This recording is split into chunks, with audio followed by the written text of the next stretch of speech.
Alam mo ba na piso lang ang puhunan dito bawat isa? Bongga, 'di ba?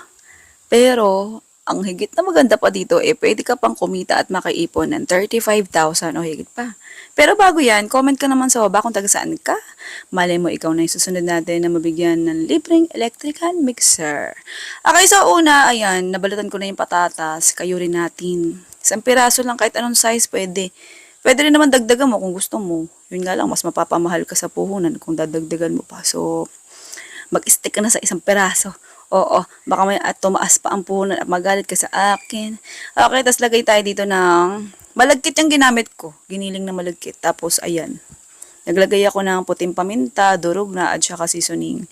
Optional lang yung paminta kung ayaw mo ng medyo maanghang. Oo, nasarapan kasi ako dyan sa puting paminta eh. Tapos lagay tayo dito itlog, dalawa. Okay? Kahit anong size pwede. Wag lang yung itlog pugo. Oo. Tapos naglagay ako dito ng chicken floss. Ang sarap ng chicken floss. Uy, oo. Nag-restock ako niyan kasi nung bumunta kami dito sa saan ba yun? Sa SM San Jose. Nakabili kasi kami doon ng tinapay. Kasarap-sarap, oo. So, ayan, nag-restock ako. Tapos naisipan kong gawa ng recipe. At ito na nga siya. After haluin, ayan, painitin na natin ang ating electric cooker. Lagyan ng mantika. Ang bilis lang mag-uminit ng mantika dito, oy.